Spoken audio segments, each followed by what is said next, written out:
Hello students, आप earthworm पढ़ रहे हैं। पिछले वीडियो में हमने आपको फ्रेटिमा की classification, morphology, body wall, body cavity के बारे में समझाया था। आइए अब देखते हैं एलिमेंट्री कैनाल के बारे में। मैं मनीष गुप्ता अपने चैनल में आपका स्वागत करता हूं। तो आइए दोस्तों देखते हैं alimentary canal of earthworm. Earthworm has a straight elementary canal representing a tube in tube plan। तो अर्थवर्म में जो एलिमेंट्री कैनाल होता है वह स्ट्रेट होता है, सीधा होता है और ट्यूब के अंदर ट्यूब, ठीक है। इसका कैनाल ऐसा होता है जैसे कि आपको लगेगा कि ट्यूब के अंदर ट्यूब है।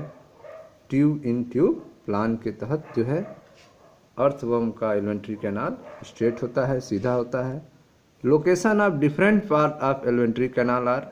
एलिमेंट्री कैनाल में अलग अलग पार्ट की स्थिति क्या होगी, जैसे कि वकल चैम्बर जो है, ठीक है, वकल चैम्बर जो है पहले सेगमेंट से और ठीक है 2.5 सेगमेंट तक, दूसरा और आधा, ठीक है, अर्थात 2.5 सेगमेंट तक जो है वकल चैम्बर होता है।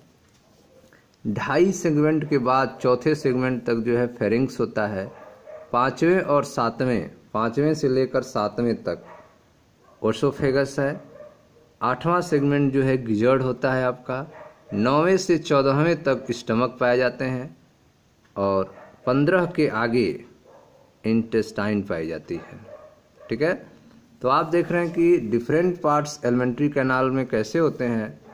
तो वकल चैम्बर जो है आपकी पहले पार्ट से लेकर 2.5 पार्ट तक होता है, ठीक है, मुख गुहा, वकल chamber.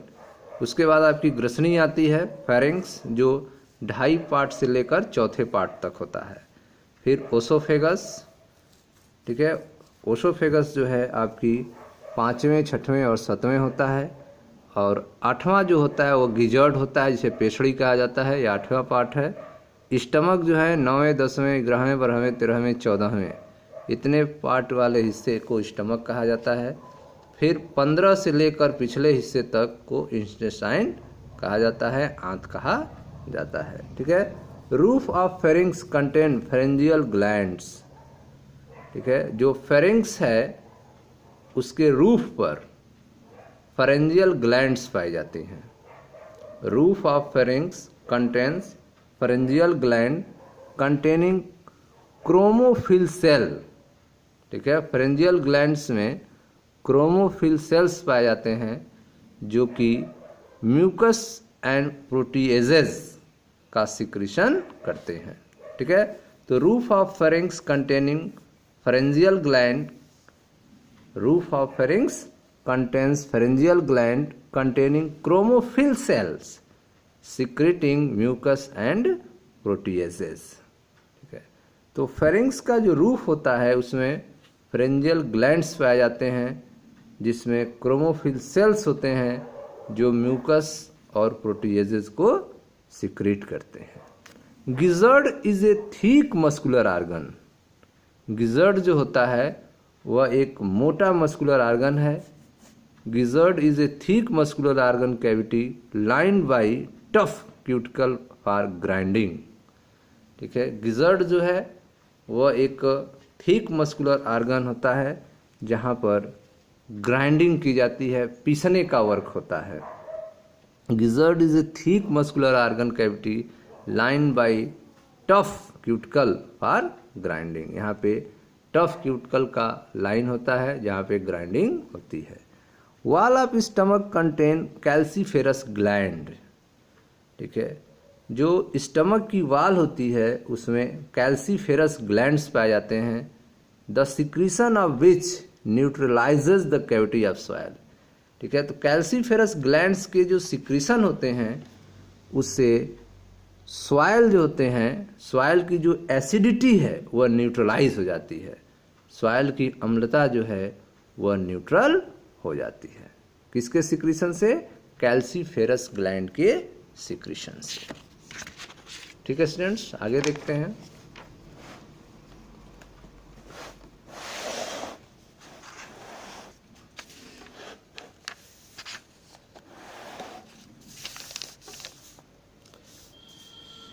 Intestine has 3 reason.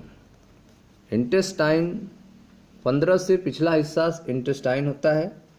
Intestine has 3 reason. Intestine के 3 रीजन्स हैं। प्री टिफ्लोसोलर रीजन, ठीक है, pre typhlosolar region, typhlosolar region and post typhlosolar region, ठीक है। तो टिफ्लोसोल के बेस पर जो है इसको डिवाइड किया गया है इंटेस्टाइन को, टिफ्लोसोल के आगे वाले, टिफ्लोसोल वाले और टिफ्लोसोल के पीछे वाले। तो pre typhlosolar region, typhlosolar region and post typhlosolar region, ठीक है। Pre typhlosolar region is in the segment 15 to 26। 15वें से लेकर 26वें तक के जो सेगमेंट्स हैं, हिस्से हैं, उनको प्री टिफ्लोसोलर रीजन कहा जाता है, ठीक है।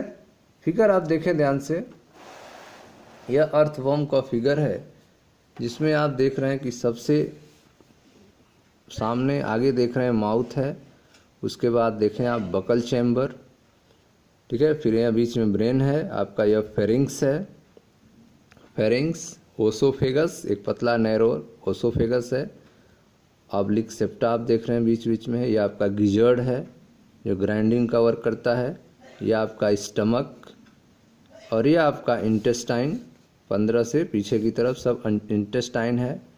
यह आपका टिफ्लोसोलर रीजन है, टिफ्लोसोल है, टिफ्लोसोलर इंटेस्टाइन, ठीक है। तो टिफ्लोसोलर इंटेस्टाइन के सामने वाला पार्ट जो है वह क्या है, प्री टिफ्लोसोलर इंटेस्टाइन। यह आपका प्री टिफ्लोसोलर इंटेस्टाइन है, यह आपका टिफ्लोसोलर इंटेस्टाइन है, इसके पीछे पोस्ट टिफ्लोसोलर इंटेस्टाइन होगा।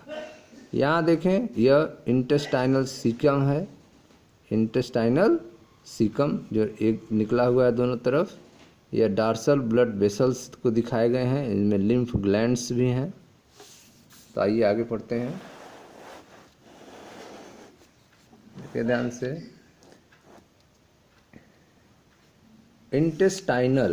Intestinal caeca arises from segment 26। जो इंटेस्टाइनल सीका है वह 26 सेगमेंट से अराइज होते हैं, उत्पन्न होते हैं, and extends forward up to segment 22 और 23, और आगे की तरफ यह 22वें और 23वें तक फैले रहते हैं, ठीक है। तो जो इंटेस्टाइनल सीकम है वह 26 से निकलते हैं और 22वें और 23वें तक फैले रहते हैं। यह आपका इंटेस्टाइनल सीकम है जो कि 26वें खंड से उत्पन्न होता है, 26वें खंड से उत्पन्न होता है और 22वें से 23वें से, ठीक है, यह 22वें और 23वें तक फैला रहता है इंटेस्टाइनल सीकम, ठीक है। Typhlosolar region is from 27 segment onward. 27वें, ठीक है, जो 27वां खंड आप देख रहे हैं, इसके पिछले हिस्से जो हैं वह सब क्या है, टिफ्लोसोलर रीजन है। तो typhlosolar region is from 27 segment onward and continue up to last 23-25 segment in front of anus, ठीक है।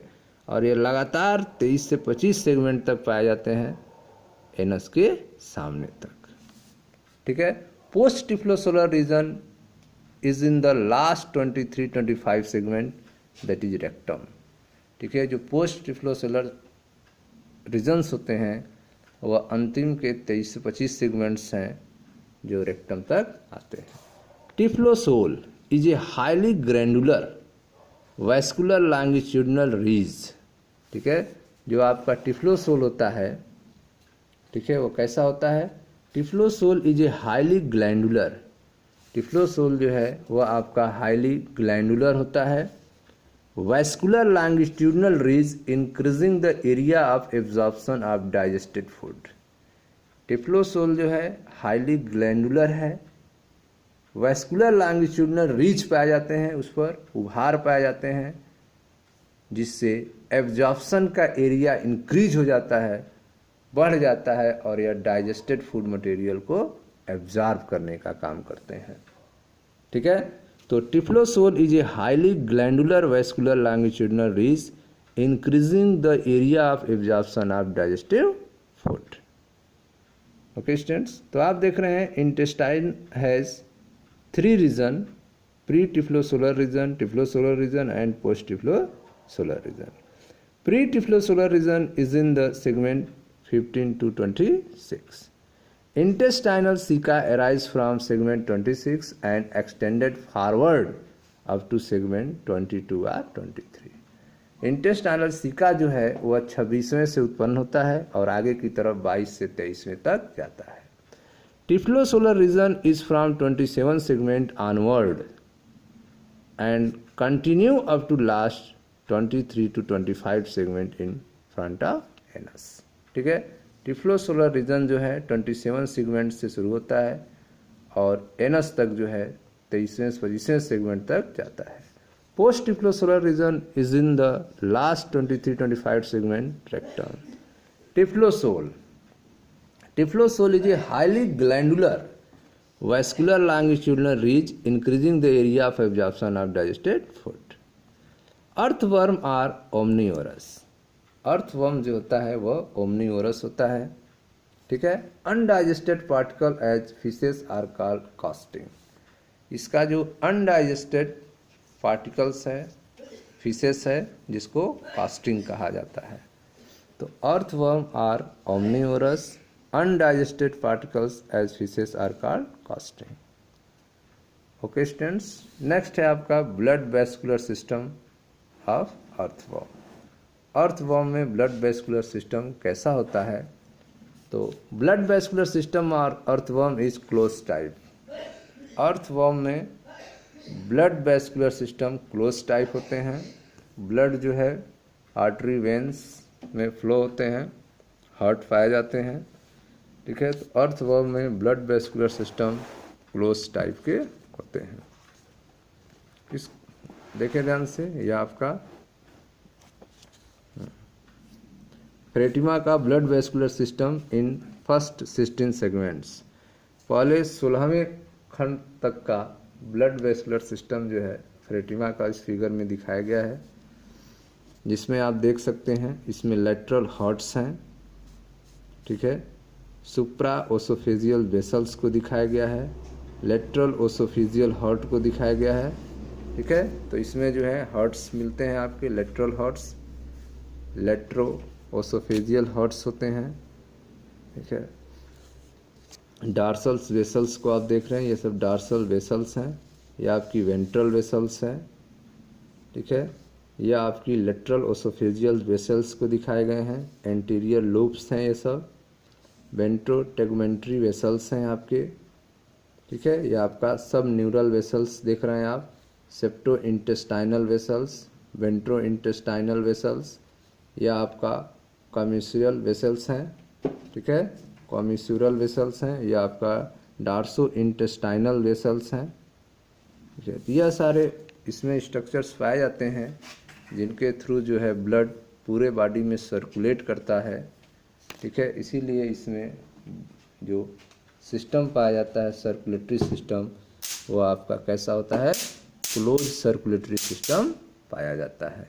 ठीक है, तो क्लोज सर्कुलेटरी सिस्टम जो है अर्थवर्म में पाया जाता है। आइए पढ़ते हैं इसके बारे में। देखें,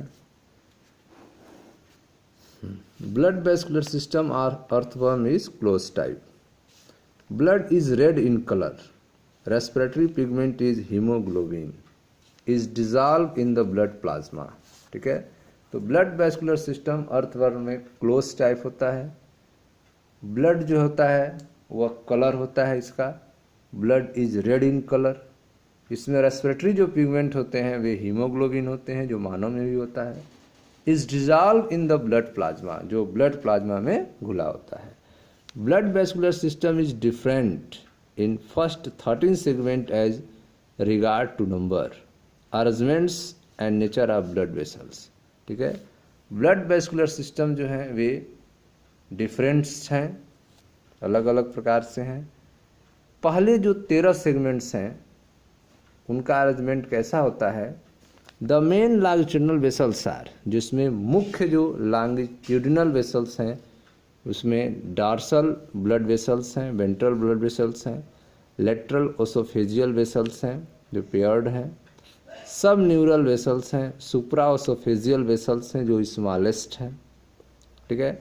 important transverse vessels in first 30 segments are lateral hearts जो सेगमेंट 7 एंड 9 में है, एंटीरियर लूप्स जो सेगमेंट 10 एंड 11 में है, एंड लेटरल ओसोफेजियल हार्ट्स जो सेगमेंट 12 एंड 13 में है। ठीक है। यह सारे स्ट्रक्चर्स जो हैं वे फर्स्ट 13 सेगमेंट्स में पाए जाते हैं। Dorsal blood vessels is considered as true heart in earthworm. तो जो डार्सल ब्लड वेसल्स होते हैं उसे अर्थवर्म में ट्रू हार्ट के रूप में कंसीडर किया जा सकता है। ठीक है। तो अर्थवर्म में डार्सल ब्लड वेसल्स को ट्रू हार्ट के रूप में, एक सच्चे हृदय के रूप में स्वीकार किया जा सकता है। Dorsal blood vessels is distributing in segment 1 to 13। Dorsal blood vessels जो है वह ब्लड को पहले से लेकर 13वें खंड तक डिस्ट्रीब्यूट करने का काम करता है। डार्सल ब्लड वेसल्स जो है वह ब्लड को पहले सेगमेंट से लेकर 13वें सेगमेंट तक डिस्ट्रीब्यूट करने का कार्य करता है। इसलिए डार्सल ब्लड वेसल्स को आप एक ट्रू हार्ट के रूप में कंसीडर कर सकते हैं। Dorsal blood vessel is collecting blood vessel in the segment 14 onward. ठीक है। डार्सल ब्लड वेसल्स जो है वह ब्लड को कलेक्ट करती है 14 और उसके आगे के खंडों से। इट कलेक्ट्स ब्लड फ्रॉम डार्सो इंटीरी, ठीक है, इंटेस्टाइनल एंड फ्रॉम सब न्यूरल थ्रू कॉमिस्यूरल वेसल्स। ठीक है। तो यह जो है ब्लड को डार्सो इंटेस्टाइनल और ठीक है सब न्यूरल के थ्रू कॉमिस्यूरल वेसल्स से इकट्ठा करती है। आगे देखें, flow of blood in dorsal vessel is from posterior to anterior direction. Dorsal vessels में जो ब्लड का फ्लो है वह पोस्टीरियर से एंटीरियर डायरेक्शन में होता है। Flow of blood in dorsal vessels is from posterior to anterior direction. तो डार्सल वेसल्स में ब्लड का फ्लो पोस्टीरियर से एंटीरियर डायरेक्शन में होता है। Ventral vessels is found below alimentary canal, single blood flow from anterior to posterior direction. ठीक है। तो वेंट्रल वेसल्स भी पाए जाते हैं जो एलिमेंट्री कैनाल के नीचे होते हैं, जिसमें सिंगल ब्लड फ्लो होता है एंटीरियर टू पोस्टीरियर डायरेक्शन में। Ventral vessels gives off paired tegumentary vessels in each segment to supply blood to segmental organ. ठीक है। तो वेंट्रल ब्लड्स जो वेंट्रल वेसल्स हैं वे tegumentary vessels, pair of tegumentary vessels से जोड़ने का काम करते हैं, जिससे सेगमेंटल ऑर्गन्स में ब्लड की सप्लाई होती रहती है। Ventral vessels give off pair tegumentary vessels in each segment. प्रत्येक सेगमेंट में, ठीक है, पेयर के रूप में जोड़ों में टेगमेंट्री वेसल्स होते हैं जो ब्लड की सप्लाई सेगमेंटल ऑर्गन में करते हैं। After 13 segment in each segment is sent paired ventro intestinal vessels to intestinal wall. ठीक है। 30 सेगमेंट के बाद जो है प्रत्येक सेगमेंट जो है, ठीक है, जोड़ों में ventral intestinal vessel to intestinal wall में भेजने का कार्य करता है। Lateral oesophageal vessels are paired. ठीक है। लेटरल ओसोफेजियल वेसल्स जो हैं जोड़ों में होते हैं, पेयर में होते हैं। Located in the segment 1 to 13 on both side of alimentary canal. Alimentary canal के दोनों तरफ जो हैं लेटरल ओसोफेजियल वेसल्स पाए जाते हैं जो पहले से लेकर 13वें तक होते हैं। After 13 segment these unite to form single sub neural vessel. 13वें सेगमेंट के बाद ये आपस में जुड़ जाते हैं और एक सिंगल सब न्यूरल वेसल बनाने का काम करते हैं। Sub neural vessel run from 14 segment up to last segment. यह जो सब न्यूरल वेसल्स है वह 14वें से लेकर लास्ट तक फैला होता है। Below the ventral nerve cord, ठीक है, वेंट्रल नर्व कार्ड के नीचे। Lateral oesophageal vessel collect blood from semi vesicles present in 11th and 12th segment. Lateral oesophageal vessels जो है वह ब्लड को 11वें और 12वें सेगमेंट से इकट्ठा करने का काम करता है। Lateral heart 1 pair in 7th and 1 pair in 9th segment send blood from dorsal vessel to ventral vessels, ठीक है। तो लेटरल हार्ट्स आप देख रहे हैं, इसका वर्क कहाँ है, तो यह जो है 1 pair in 7th and 1 pair of in 9th, एक पेयर जो है 7th में, ठीक है, और एक पेयर जो है 9th वाले सेगमेंट्स में लेटरल हार्ट्स पाए जाते हैं, जो blood from dorsal vessel to ventral vessel, जो ब्लड को डार्सल वेसल से वेंट्रल वेसल्स में ब्लड को फ्लो कराने का काम करते हैं, भेजने का काम करते हैं। तो 7वें और 9वें खंड में लेटरल हार्ट पाए जाते हैं जोड़ों में, जो ब्लड को dorsal vessel to ventral vessels भेजने का कार्य करते हैं। Lateral oesophageal heart 1 pair in 12th and 1 pair in 13th segment. Lateral oesophageal heart जो हैं वे 12वें और 13वें खंड में एक एक पेयर पाए जाते हैं, जो send blood from supra oesophageal and dorsal vessel to ventral vessel, जो ब्लड को सुप्रा ओसोफेजियल और dorsal vessel to ventral vessel भेजने का कार्य करते हैं। Anterior loops 1 pair in 10th and 1 pair of 11th segment send blood from lateral oesophageal vessel to supra oesophageal vessels. तो anterior loops जो हैं वे 10वें और 11वें खंड में जोड़ों में पाए जाते हैं, जो ब्लड को लेटरल ओसोफेजियल वेसल से सुप्रा ओसोफेजियल वेसल्स में भेजने का कार्य करते हैं, ठीक है स्टूडेंट्स। उसके बाद है आपका ब्लड ग्लैंड्स पाई जाती हैं, इनका भी अपना एक वर्क होता है ब्लड ग्लैंड्स का। Blood gland are located in segment 4, 5 and 6 above the pharyngeal mass, ठीक है। तो ब्लड ग्लैंड्स जो हैं वे 4, 5वें और 6वें खंड के ऊपर फ्रेंजियल मास के रूप में पाए जाते हैं। Blood glands are located in the segment 4, 5th and 6th above the pharyngeal mass. Blood gland serves from manufacture of blood corpuscles and haemoglobin, ठीक है।